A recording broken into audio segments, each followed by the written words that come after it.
Meus irmãos, a paz do Senhor Jesus Cristo. Meus irmãos, minhas irmãs, né? Eu vou postar essa aula, foi de terça-feira agora, tá? Eu espero que vocês ouçam essa aula, escutem essa aula, que vocês se dediquem, prestem atenção, tá? Nessa aula. Lembrando que a nossa aula, que eu sempre falo, é um momento espiritual. Nós não estamos estudando a aula de matemática, geografia, sabe? Aula de história. É uma aula espiritual. Nós estamos numa aula teológica, nós estamos numa aula de discipulado, nós estamos visando aqui o crescimento espiritual dos nossos irmãos. Nosso desejo, ou o meu desejo do meu coração, é que vocês realmente venham ser pessoas, ser discípulos, discípulos fortes, discípulos verdadeiros, discípulos que realmente tenham uma conexão especial, tá, com os seus líderes, com o seu líder, que é o Senhor Jesus.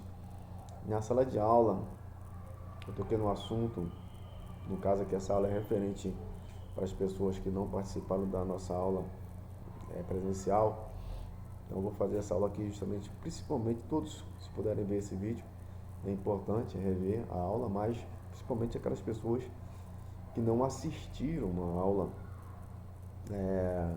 não pôde estar presente, né? Se justificar, agradeço a Deus por você que se justificou, tá? Que isso aí mostra realmente assim comprometimento, né?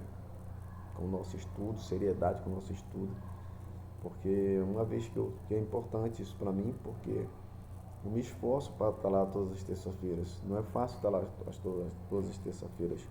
É gratificante poder estar, mas há um esforço da minha parte também de deixar muitas coisas, muitos afazeres meus para estar lá, né, fazendo algo que eu entendo que é algo que é uma responsabilidade que está sobre meus ombros. Mas é preciso também que as pessoas, os alunos, eles tenham também essa responsabilidade.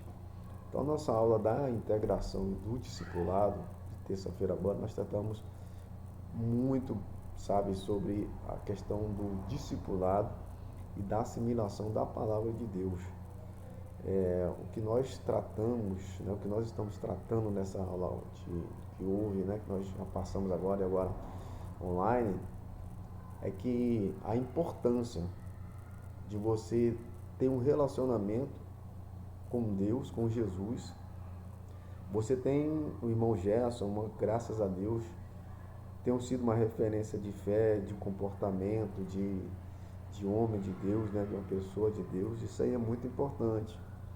Mas vocês têm o irmão Gerson, o presbítero Gerson, mas você tem alguém que você deve se apegar cada vez mais, acima de mim, acima do pastor, acima de qualquer líder aqui na face da terra. Vocês têm a Jesus Cristo. Vocês têm a Jesus Cristo. Jesus Cristo, ele é o centro da nossa adoração. Jesus Cristo, ele é o centro da palavra. Jesus Cristo, ele é o centro do louvor. Jesus Cristo é o centro da reunião. Eu estou na minha casa, Jesus Cristo fazendo um culto. Jesus Cristo é o centro. Eu fui chamado para trazer uma breve palavra, uma pregação, uma ministração, trazer um louvor. Jesus Cristo é o centro. A palavra do Senhor Jesus Cristo diz que aonde estiver dois ou mais reunidos em meu nome, ali eu estarei. Então, tudo aquilo que nós fazemos, tudo aquilo, seja, eu estou aula de teologia, Jesus é o centro. EBD, integração e discipulado, que é essa aula que nós estamos ministrando, Jesus é o centro. Jesus é o centro de tudo na ministração do que nós fazemos. Seja aula, seja discipulado, seja pregação, seja louvor, tudo Jesus Cristo é o centro. Teve uma certa vez que eu na congregação, uma irmã, né, eu dirigindo um culto, e após o culto a irmã fez uma reclamação. Ela disse que eu não toquei no nome de Jesus. E aí? Como é que eu fiquei? Ofendido? Fiquei triste? Que ela veio falar braba mesmo comigo, tá brava mesmo. Não, eu recebi. Ela estava boa? Eu recebi aquilo ali muito calmamente, muito tranquilo. Porque infelizmente nós que somos cristãos, nós não somos, até mesmo nós cristãos, infelizmente quando nós estamos errados, nós não gostamos de receber crítica. Essa é a realidade. Mas a gente tem que saber aferir as críticas. Até mesmo aquelas críticas destrutivas, que são terríveis, muitas vezes que machucam, tem alguma coisa ali que de verdade. Pode ter alguma coisa ali, de alguma forma a gente pode aprender. A crítica, mesmo a destrutiva, ela sempre recai em cima de um erro nosso. Tem a crítica que é positiva, que a pessoa tem aquela, ou chamada também de crítica construtiva. Aquela crítica que muitas vezes as pessoas fazem para o nosso bem. Já vem outras que é destrutiva, que apesar de haver verdade, aquela pessoa nos aponta aquele erro, aquela falha, para nos destruir. Mas é que, como eu falei, em tudo a gente tem que fazer um filtro.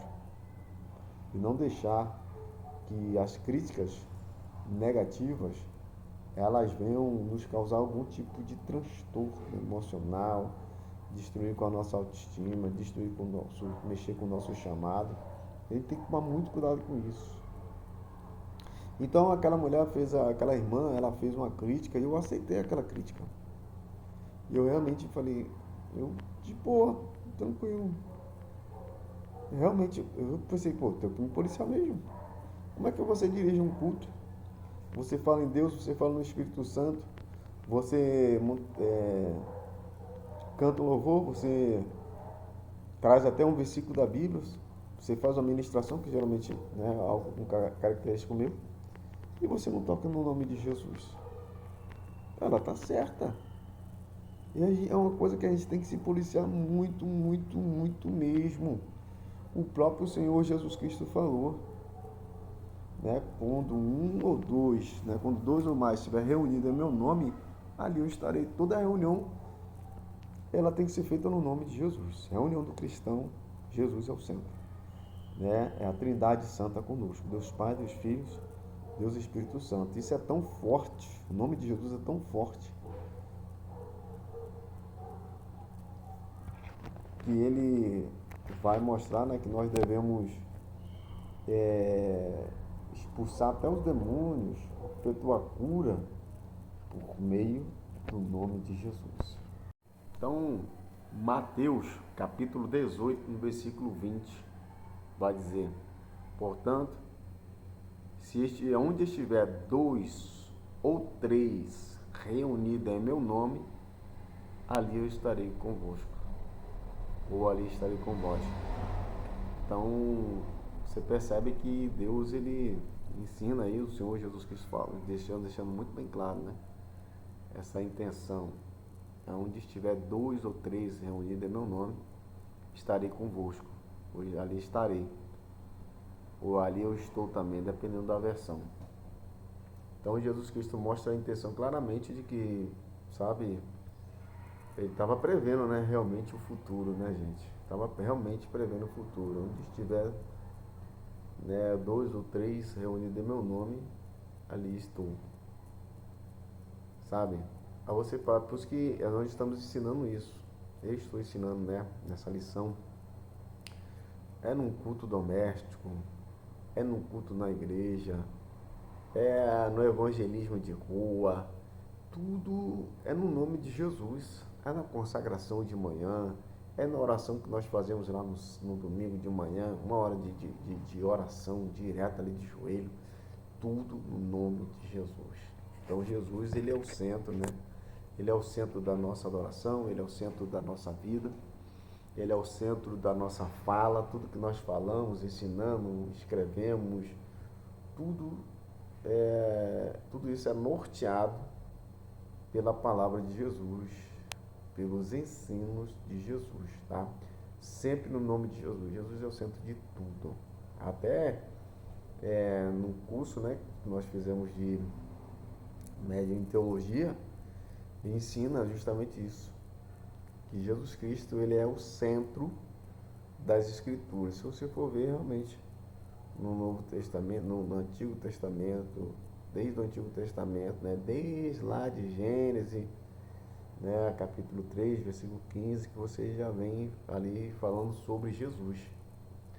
Né? Então, sim, o centro da Escritura, você vê capítulo Êxodo 18, né, onde Moisés ali, pelo Espírito Santo, pela inspiração divina, né, ele vai dizer, ele disse que um dia se levantaria um profeta semelhante a ele ouvir. É a ele que nós devemos escutar. Bem? Então tá, nós estamos tratando então dessa aula, tendo Jesus, primeira parte, queremos destacar aqui, colocar aqui, foi feito e falado sobre Jesus como centro da adoração, centro da nossa vida, do nosso viver, tudo que ensinamos, reunião, tudo no nome de Jesus. Tudo.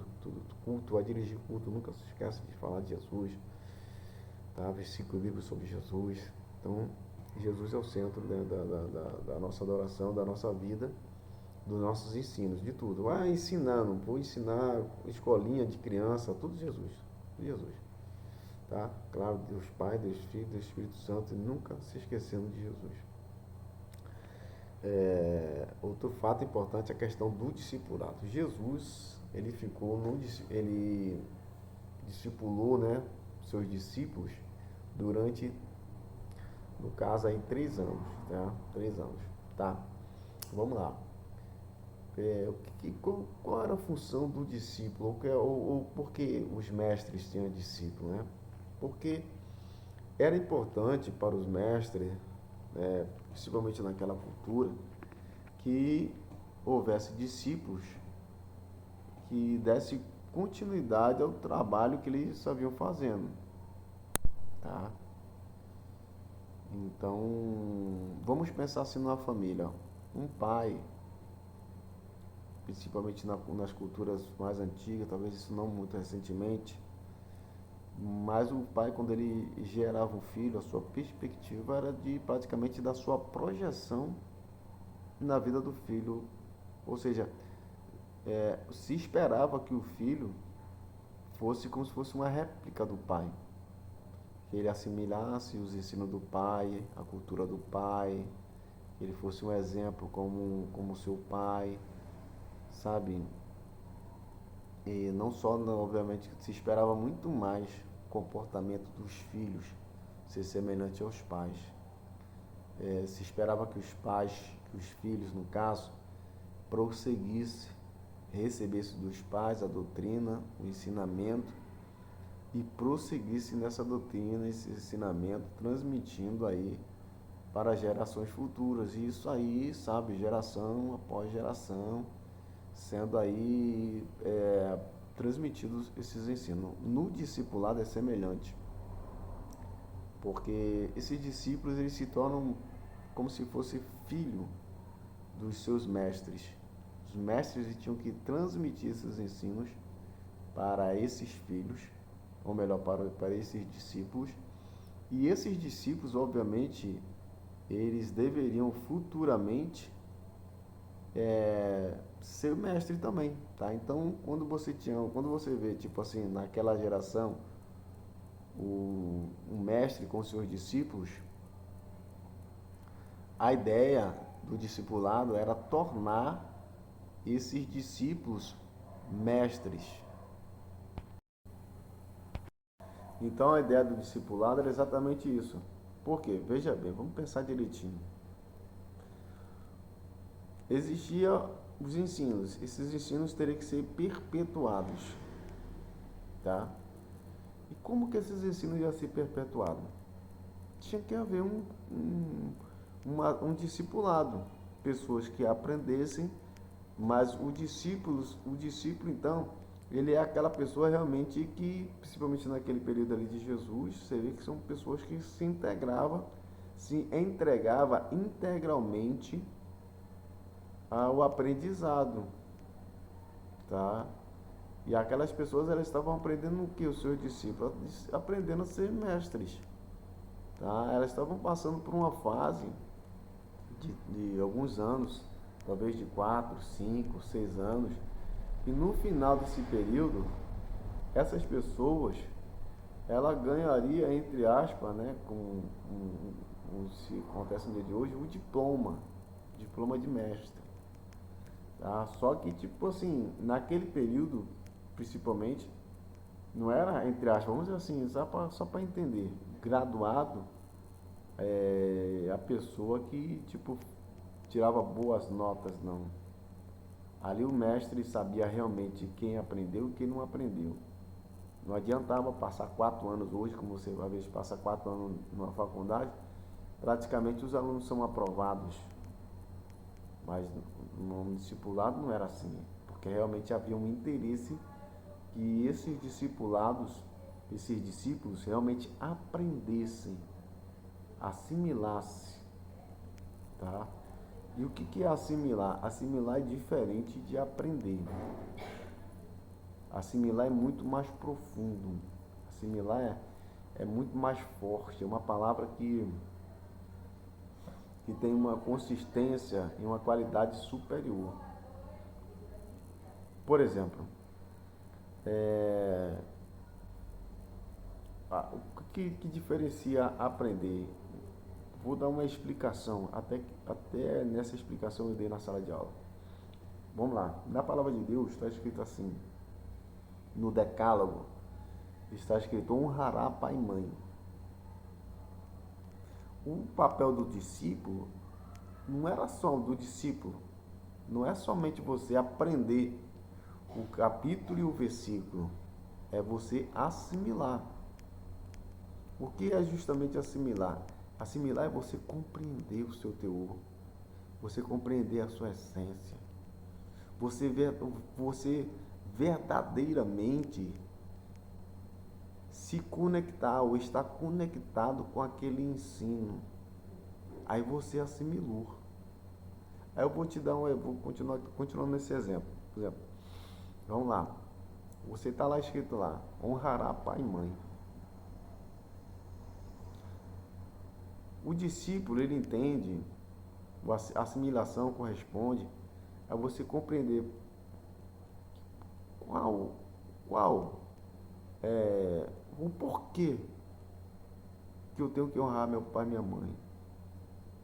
Por que eu tenho que obedecer ao meu pai e minha mãe? Eu tenho que obedecer ao meu pai e minha mãe porque eles me amam. Eu tenho que obedecer, honrar meu pai e minha mãe porque eu sou um fruto esperado. Eu tenho que honrar meu pai e minha mãe porque eles investem em mim, porque eles cuidam de mim, porque eles me protegem, porque eles dariam a sua própria vida pela minha vida. É por isso que Deus quer que eu honre meu pai e minha mãe. Nada mais justo que isso.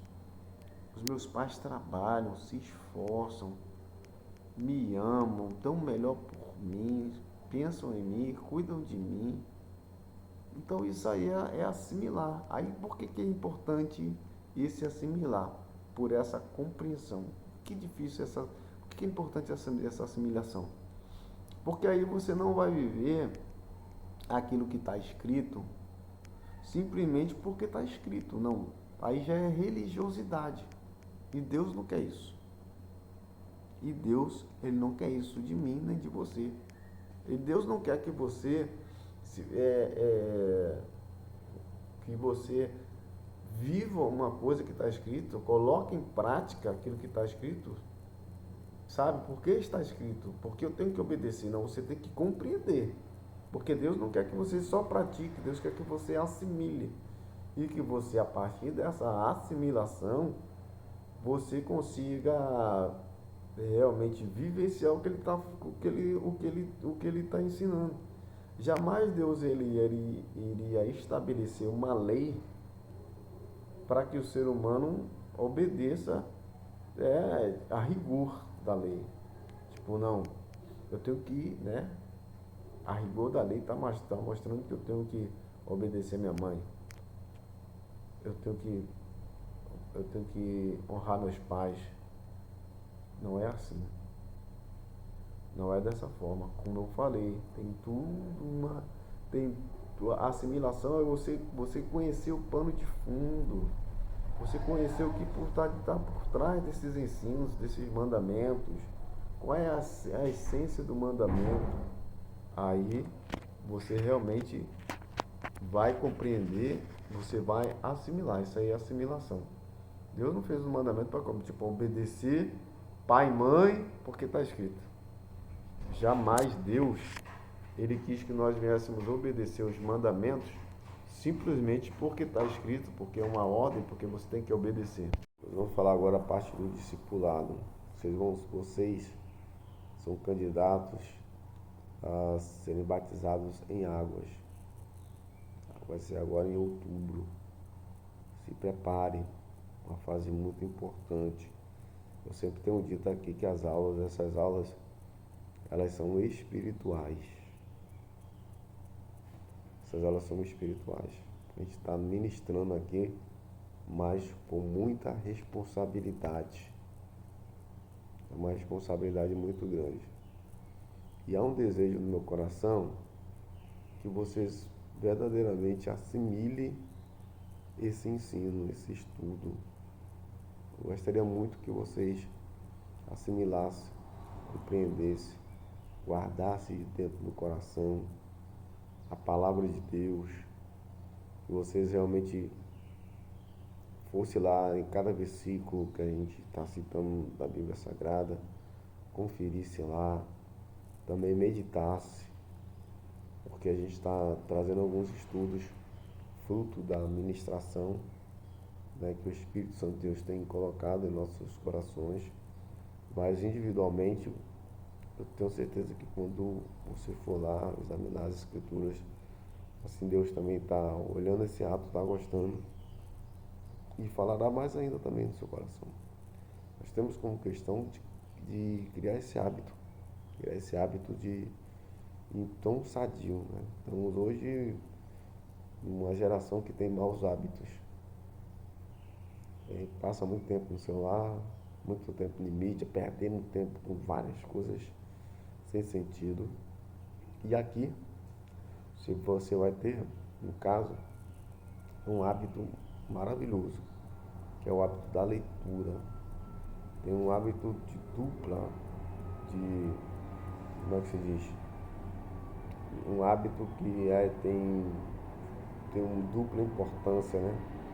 Porque é importante que você desenvolva o hábito da leitura, porque o brasileiro não tem o hábito da leitura.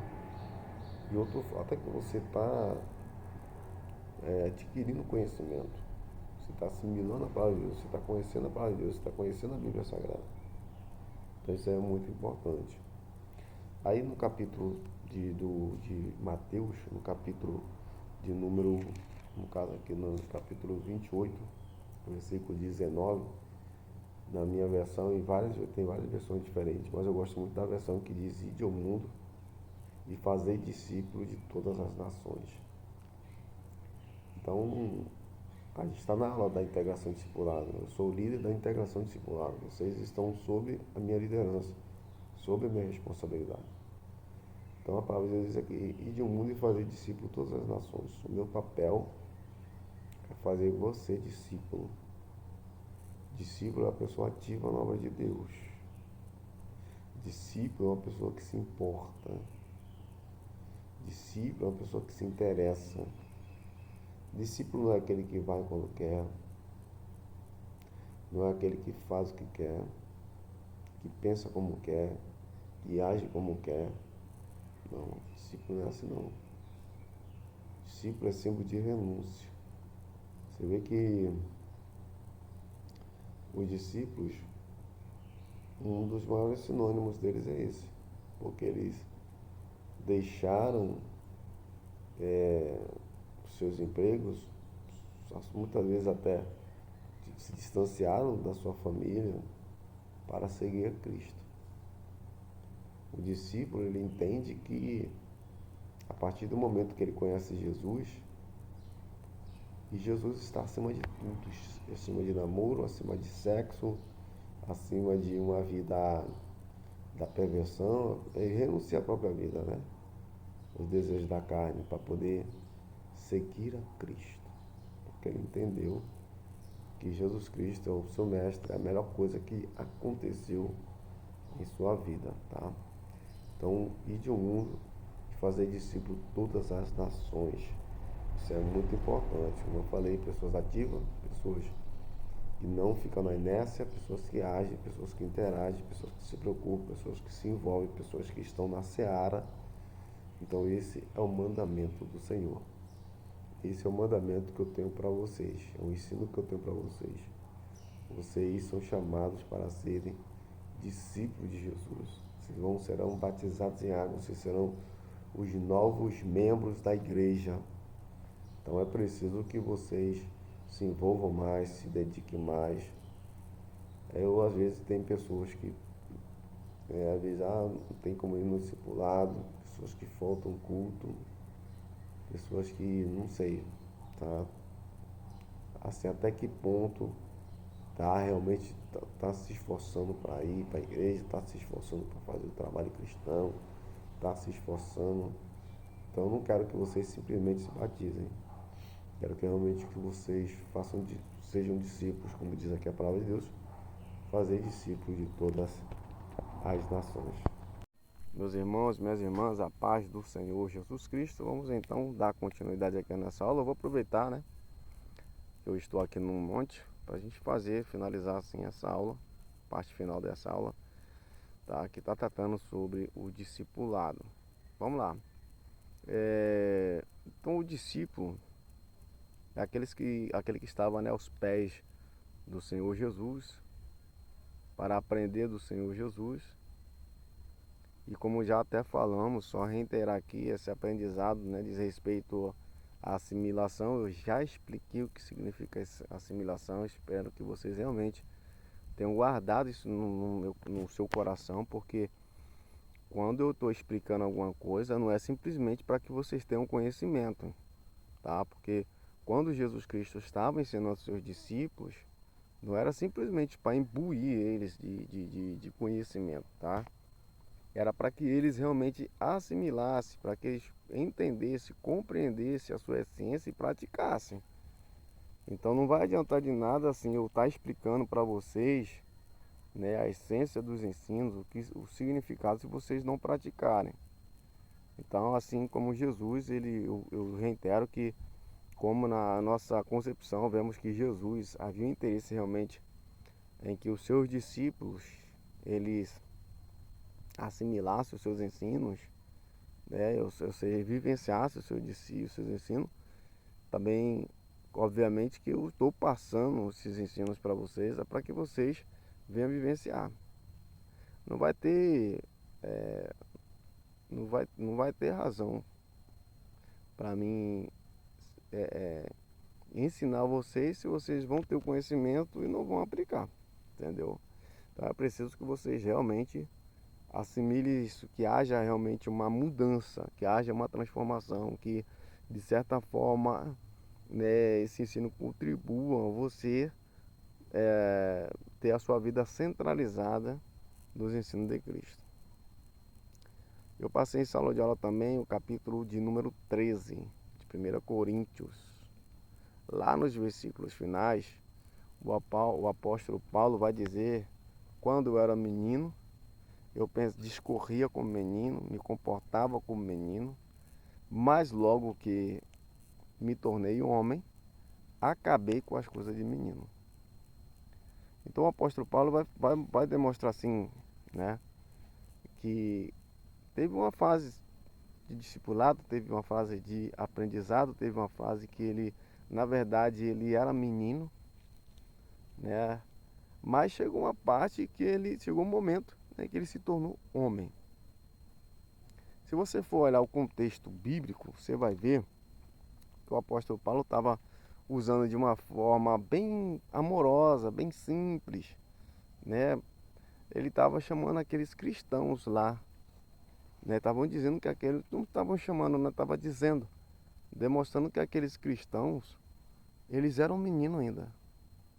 E o comportamento deles não era digno de um homem, de um cristão verdadeiramente formado, maduro, de um cristão cristocêntrico. Ele vai demonstrar isso. Aí por isso ele vai dizer, quando eu era menino, discorria como menino, me comportava como menino. Ele não vai chegar assim para a igreja e vai dizer, olha, vocês são meninos, vocês se comportam como meninos. Ele tem uma linguagem, usa muitas vezes da metáfora, né? Tem todo cuidado para não machucar, para não ferir. Ele vai dar o exemplo dele mesmo, vai dizer que ele, de certa forma, ele está dizendo até que ele já, né? Entre aspas, possa ser que ele também quer dizer que ele já se comportou, mas ele como um menino. Mas aqui no caso, esse comportamento que ele está falando, literalmente ele já foi um menino.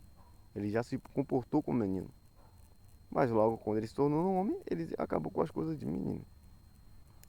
Mas nesse caso aqui ele está usando uma metáfora. Está dizendo que o comportamento daqueles irmãos naquela igreja era um comportamento de pessoas imaturas, de crianças.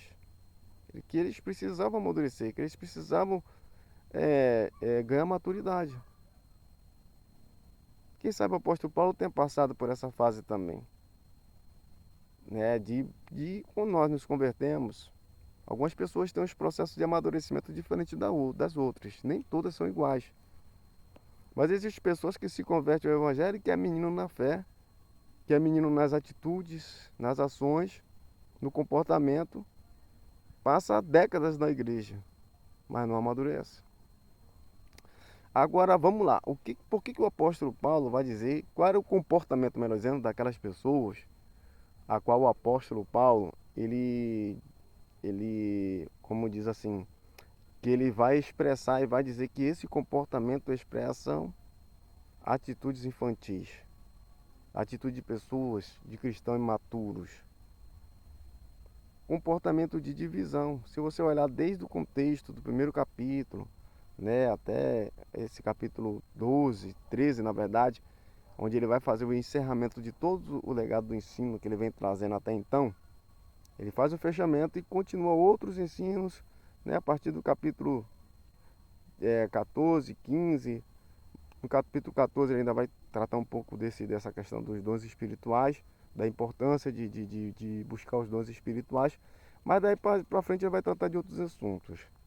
Mas até se você for olhar dentro do contexto, toda a problemática, apesar de ele estar falando da divisão, uns queriam dizer que é de Apolo, outros diziam que era de Paulo, outros diziam que era de Pedro, outros diziam que era de Cefas, né? Havia essa divisão dentro da igreja, uns querendo elogiando o outro por causa da sabedoria e etc e tal. Então acontece, havia essa divisão de umas escolhas em detrimento às outras, né? E uma série de tantas outros problemas que existiam dentro da igreja de Coríntios que vai.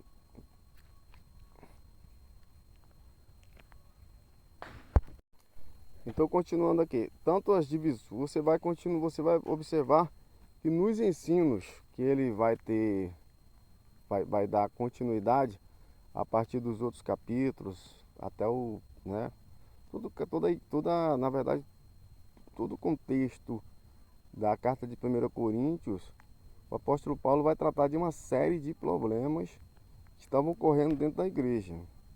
Então essa série de problemas ocorriam porque a maioria dos cristãos ali, né, a gente não pode também englobar todos os cristãos, obviamente, mas existia a maioria dos cristãos, no caso ali, eram pessoas que ainda não chegaram, não tinham chegado à maturidade cristã, eram pessoas imaturas, precisavam chegar à medida, né, de Cristo. Então a grande problemática ali, grande problema ali, obviamente, que era a falta de amor, a imaturidade daqueles cristãos que levavam aquela igreja a ter tantos problemas. O apóstolo Paulo ficou, se você analisar assim as palavras do apóstolo Paulo, você vê que ele está imbuído de sentimento, está imbuído de perplexidade, mas também está imbuído de muito amor pelaquela igreja. O que ele estava desejando era realmente que essa igreja ela amadurecesse, que ele se tornasse assim, né, maduro, né? de acordo assim na perspectiva bíblica, né? Você era um cristão ainda imaduro. Então, o que eu quero trazer com esse ensino para nós? Que você, na condição de discípulo, você tem que amadurecer. Nós temos que amadurecer. Principalmente aquela. Estamos tratando aqui no caso de pessoas. Que há pessoas dentro da igreja que até hoje tem 30, 40 anos de crente e não amadureceram ainda. Há pessoas que vão ser batizadas em águas. Essas pessoas precisam amadurecer em Cristo Jesus. Você vê que naquela igreja havia pessoas discutindo coisas sem sentido, discutindo coisas, coisas efêmeras, tantos assuntos importantes dentro da igreja, que as pessoas queriam saber, né, quem era o mais importante, quem era o melhor, quem era, nossa, grupinhos dentro da igreja, divisão dentro da igreja. Então isso pode nos levar assim para vários ensinos dentro do nosso comportamento, do nosso lado, da nossa casa, da nossa escola, da nossa faculdade. Qual é o comportamento que nós estamos tendo no seio da igreja, como obreiro, como membro, como irmãs, como irmãs? Será que o comportamento que eu tenho, que você tem, reflete maturidade? Ou será que nós ainda estamos engateando? Quanto tempo vai levar então para nós chegarmos a essa maturidade? Essa maturidade, ela depende só de Cristo? Não, depende de nós também. Precisamos amadurecer, precisamos